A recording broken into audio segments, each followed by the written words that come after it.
Hi! During this presentation, we will be discussing the Winter Road Maintenance project. What was the real challenge about that project? What the solution was based on? And what are the steps going through by using the new toolbar, form, and models empowering ArcGIS a new powerful capability and functionality. It has been always a challenge for the Winter Road staff to keep their data and maps updated all over the time when it comes to new roads or priority updates. In order to solve this problem, we needed to create a friendly user interface for non-advanced GIS users on the top of ArcMap, which will capable them to update, edit, and visualize their data in different efficient form, which will help and assist in better decision for winter roads tasks and operation.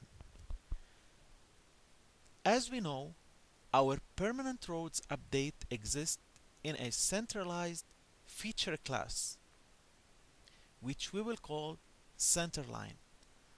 At first, let's go and open a folder for the user called user folder, and we open our Winter Roads Maintenance Map MXD document. We double click it, and here we have a blank Winter Roads Maintenance Map. We can see at the top left corner the title of the MXD document, and in our catalog we can see the user folder connected, including all the models which we're gonna use later on, a layer for symbology, and the MXD itself. Below a little bit, in the database connection, we can see a connection to Winter Roads User, SDE, which is our centralized database for our Winter Roads stuff and data. If we click the plus icon, we can see all the data feature classes, attribute tables exist in our centralized Winter Roads database. As we know, our permanent roads update exists in a centralized feature class which we call centerline_v. We can find it here. So it's centerline_v. That feature class always had the latest updated roads, the existing one, and the new roads, including all its related attributes from priorities and routes names, etc. However, the data owned by the Winter Roads staff consists of a static table which we call route definition table. And if we scroll down this SDE geodatabase, we can see it here. WRM_route definitions table. That table being customized according to Winter Road staff preferences, and it includes specific value related only to Winter Roads operation. Let's go now through the steps to see how GIS technology with a programming coded ArcObject and Python languages integration was able to solve that problem. We scroll up, we go back to our user folder, and as we noticed previously that we have three models labeled as A, B, and C. Logically, we're gonna start by the step A by generating storm event to compare priorities, which will append the updated and the new roads in the centerline feature class, including their priorities and all other attributes value to the Winter Roads route definition table. Let's double click it,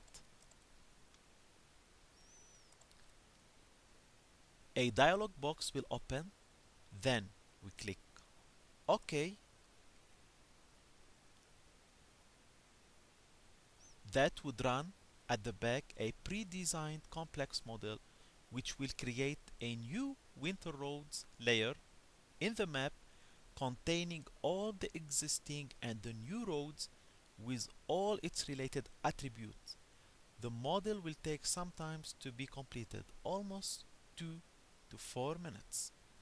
So as we can see, the model being run successfully and being completed. So we close it. Now we know that the layer been updated, the WinterRoads layer updated.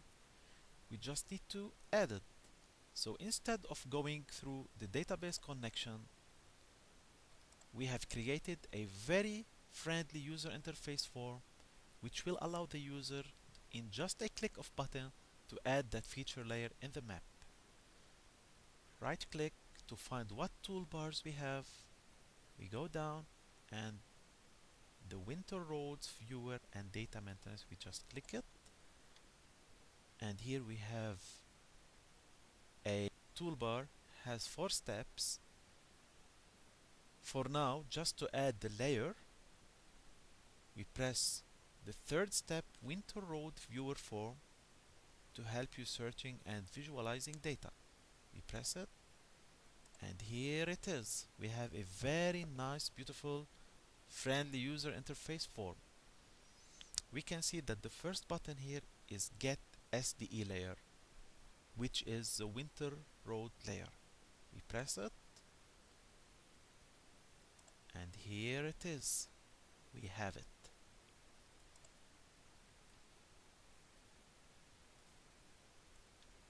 So now we can see a new layer containing all the updated and the new roads with all its subtypes categories, which means priorities, and their dispatch groups. So if we have category 1, it means priority 1. But the dispatch group is plow truck at the first one. The second one, category 1, grading, which means priority 1, but the dispatch group is grading, and so on for priority 2 and priority 3. Next, it is very useful to symbolize the rows to understand their current categories in the route definition table. So we open the property of the layer, we go to Symbology tab, we click the import, then directory folder, we go to the user folder. That's gonna be here already because we already connected, which is this one. And this is the layer which we want to import. We can see it here in our catalog on the right side. We double click it, OK, then OK, apply, OK, and here it is. So we have in red thick color the priority 1, we have in green less width size for the category 2, priority 2, and we have in blue the last priority, which is the less significant roads.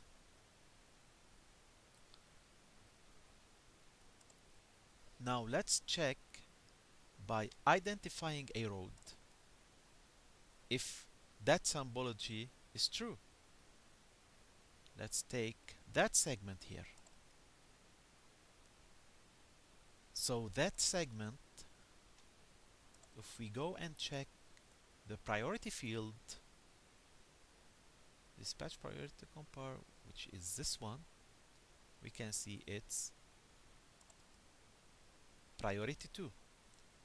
If we go to the other field for the dispatch group, we see it's category 2 northeast. And it is true because it is highlighted, symbolized in green color as how we have it in our symbology. Please keep in mind that the arrows doesn't represent the direction of the roads. It is just to simplify for the user to distinguish between the segments of the road. So let's identify it again. If we press that one, we can see it has been highlighted from the beginning of the segment till the arrow. Now let's identify the next segment following. As we can see, from the beginning of the first arrow to the end of the second arrow, this is a segment. So that segment, the first one we identified, it's priority 2 and sequence 27. While if we identify the second segment, it's priority 2 but it's sequence 26. We are done with the first model to run. The second model is labeled as B. That model is to append other needed information which the center line doesn't have it, but the WinterRoads staff needed to include it in the route definition table. For example, from route and to route, these are two fields only will come from an access table the user can get from the DTEM department and save it in one of his local directory folder. We double click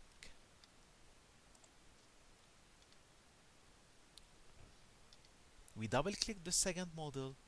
That would open a dialog box with a parameter which will allow the user to surf for his access table and input it. Then the user will click OK and the model will run at the background and will append the new related attributes. Now after running these two models, the user have a new layer containing all the info needed to make the comparison between the roads in the route definition table and the updated new one. Now it comes the turn of the model labeled as C. To compare priorities, that would generate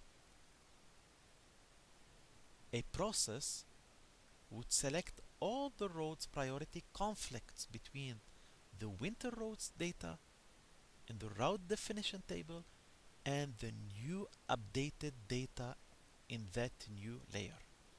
At the same time, that will create also another new layer for only the road segments which has priority differences, and the user has the option to give it a name. I would recommend to check first how many road segment has different priority, then we can name that layer based on that number. We double click model C. You can give it the name which you like. I will leave it as it is in the default and we press OK.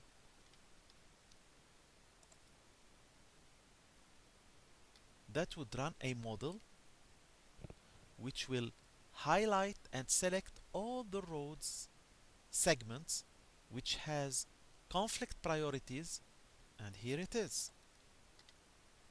We can see there are too many. So all these new highlighted selected roads either have priority conflicts, either are new roads without any priority, and they don't exist in the route definition table. As we can see, we have set of road segment reflecting priority conflicts. Let's check first how many segment has priority conflicts. Let's open the attribute table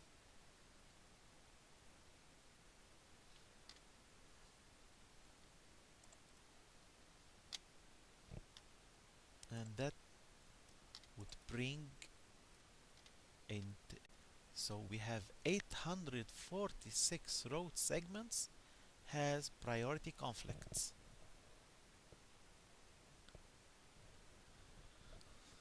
Out of, if we go back to our original layer and we check the total of the roads we have, that's also gonna highlight and select 846 segments out of 2,957 segments.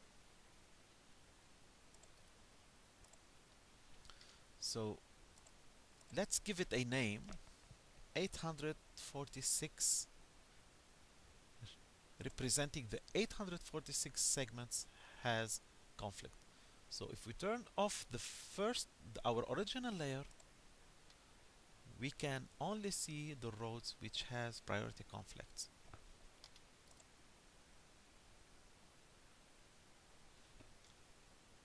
Let's again symbolize our conflicts priority layer. We go to import, same, okay, and here we have it again. So we can distinguish the categories which has conflicts. Here it's priority 1, here priority 2, and here is priority 3. And this one we noticed it's black in color, so it means these are new roads, no priority yet assigned in the route definition table.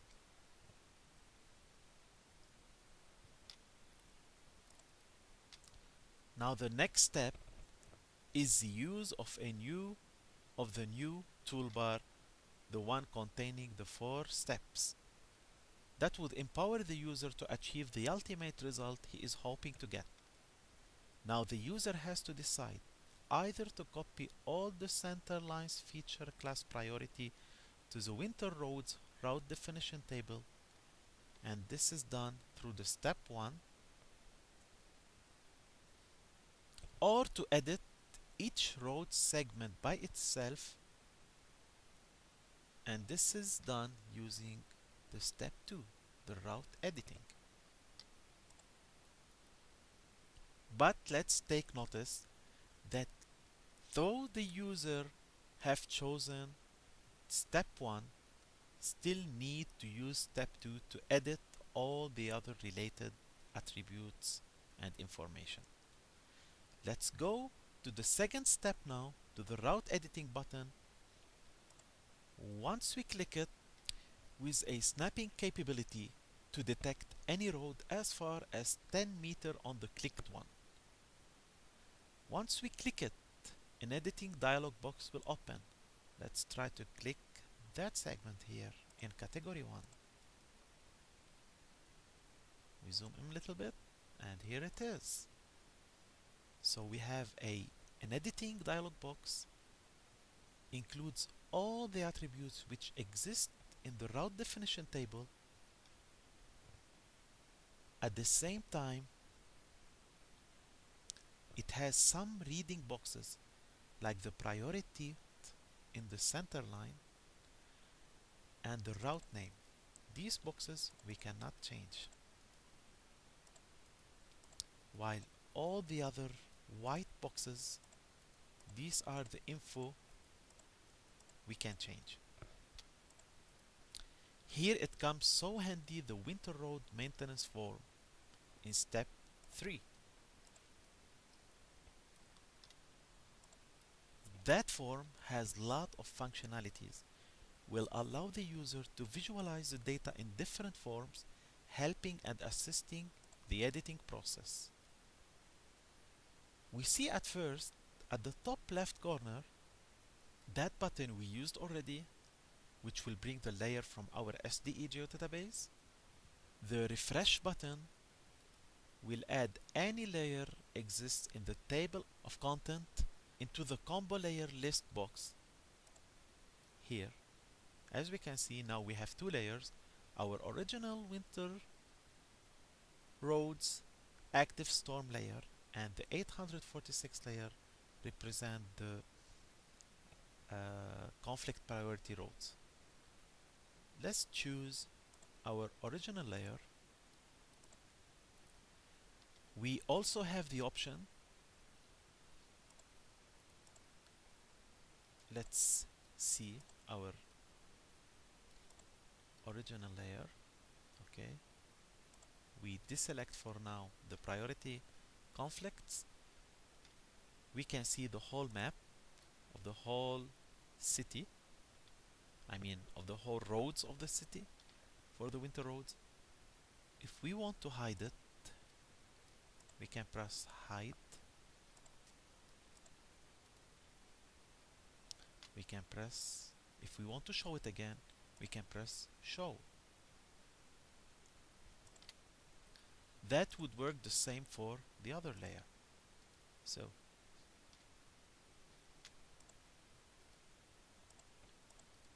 let's hide our original layer, and this is the other layer. We can hide it too. We can show it. We can hide it. And we can choose the other original layer. We can show it. Now the second below section is where we can visualize road segments based on their priorities, and the dispatch groups belong to the selected priority on the map. So let's choose category 1 for instance, which means priority 1. And here it is. We see only the priority 1 in red color on the map. Once we click the category 1, all dispatch groups related to that priority will be populated immediately in the dispatch group combo list. And here we have the plow truck and the grading. We can select the dispatch group we want, and that only dispatch group will show on the map. Let's choose the first one. We have only priority 1 plow truck. Let's choose the second one. We have only category 1 priority 1 grading. That worked the same for all the other category 2, category 3, and as we can see, in category 2 we have all its dispatch groups, and category 3 we have same all its dispatch groups. Also, that form will enable the user to show all categories again. So if I want to see all the categories again, I just press all categories, and here are all categories again in the map. Or if I want to see only the new roads, and here are only the new roads. How about if I want to see all categories including the new roads? Then I will press all. You also have the option to select what is on the map. So if I press select, everything existing in the map will be selected. Let's clear again our selection. Now the third section, which is routes section, it comes to be so useful in assisting with the editing process. Let's work on two different examples. First, let's assume that the user wants to edit an existing road segment, and another example on a new road segment. But before any edits, the user has to change the version into no default version. So I go to list by source. As we can see, it is SDE default because the layer came from the main version of the centralized geodatabase. What we need to do is to right click, change version, and I will use the park version because no one can edit the default main geodatabase. That's why we need to change into an editing version to be able to save our edits. Okay, now we have the park version and it is obvious here at the top. For now I will use the park version, but eventually there will be a new version for WinterRoads stuff which they will use later on. We start with the existing roads. At first we need to see what roads has priority conflicts, which is this layer, the 846. So we can again use our form, choose the 846 and select it. So we can see on the map only the roads has priority conflicts being selected.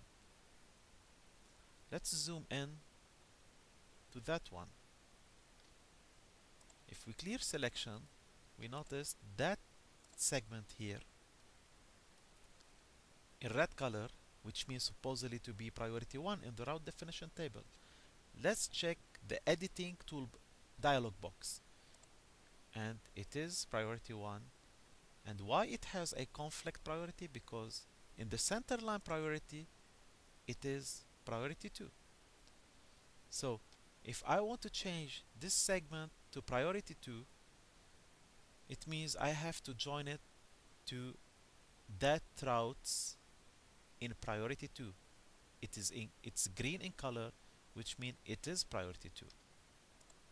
Let's check it. So it is priority 2 in the route definition table and in the center line. And that's why if we select again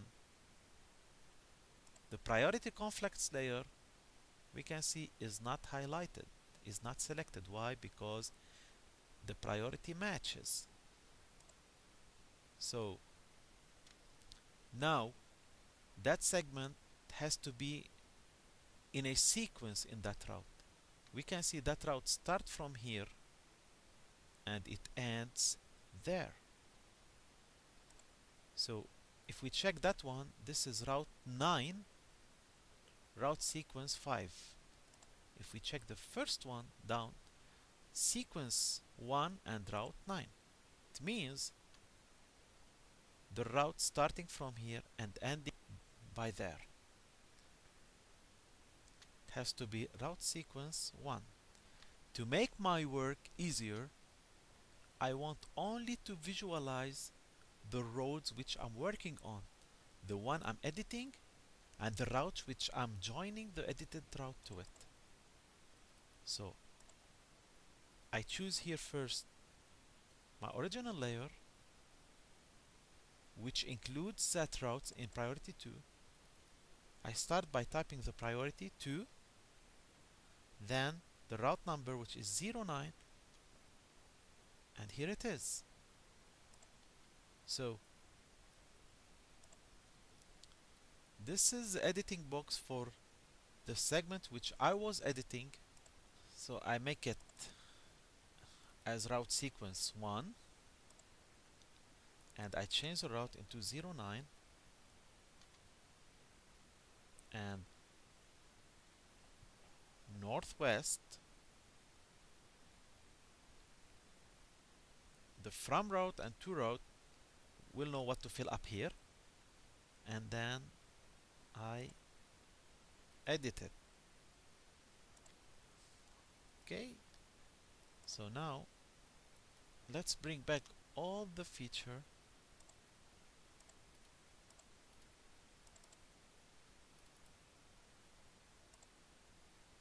Now I want to join this one to priority 1. So if we check the sequence of route 27 in priority 1, that one is sequence 2 and that one is sequence 3,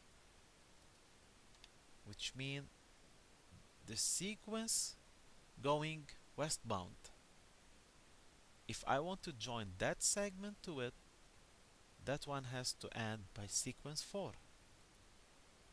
So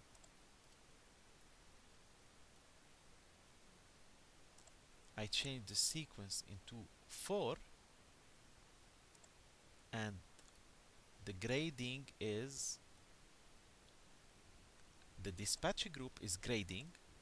I change northwest to grading, and I save my edit.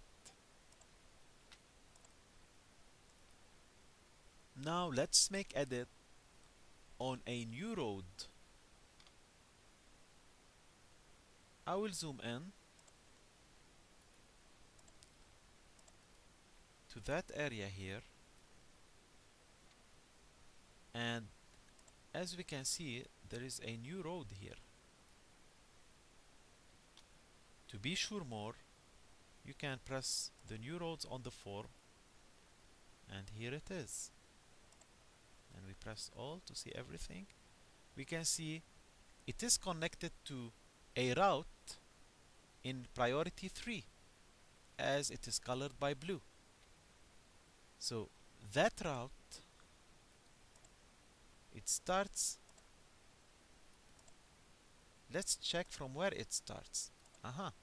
It ends by here, because the sequence of the route is 3 and the route number is 63 and the priority is 3. If we click on that one, the sequence is 2, route number 63. And if we click on that one, the route number is 63, still the same route number, and the sequence is 1. It means it starts by here and it ends by here. If I want to join that new route, once I click on it, I found all the boxes are empty except the route name being updated through the first model which we run and the priority in the center line. But we don't have priority in the route definition table because it is a new road and we don't have it in our route definition table. So we say priority 3, we're gonna give it sequence 4 because it followed that segment which is sequence 3. The route number is 63. We copy and paste. From route has to be the same. We can copy it and paste too. And the dispatch group is southwest. And here it is. Now we save our edit. After doing all these edits, it comes the time to transfer all our edits to the route definition table. So we click the last step, number 4, which is overwrite route definitions table. That's gonna send all the edits we made, process the symbology for all the new change, and override the route definition table. So let's test it. Here we have our route definition table. We will delete it totally from our local testing geodatabase. For our demo now, we're just testing it on a local geodatabase. So let's delete totally that route definition table. I'll click it. We can see it's working and working. It's gonna take 8 minutes. So now, after we completed running the model, which is step 5, let's check. As we can see, again we have the WRM underscore route definition table in our geodatabase, the local test one. So, though we deleted, again it exported the new updated one. Now let's check the roads segments which we changed, its priority, its route numbers, and its sequences. As we can see, now that route, it becomes green. And it belongs to this route. While that route segment, it becomes red and it belongs to priority 1. Let's check the new road which we edited down in the south. So if we go, here it is. Now it becomes blue with sequence 4,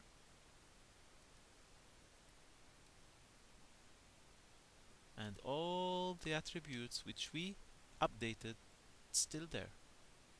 By doing all these steps, we completed going through all the steps for the WinterRoads maintenance map project. Also, there is a WinterRoads viewer and maintenance user manual. So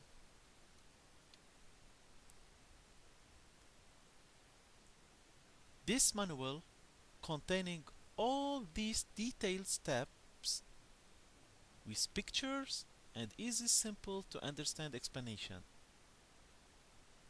in case if the user wants to go back anytime to understand how he can go through this process again. At the end, I would like to thank you for your patience and time to attend this demo and to see what GIS technology along with development capability can help in different ways to assist in decision making in many aspects in business and life. I would be glad next to answer any question if you have. Goodbye and see you in next GIS project.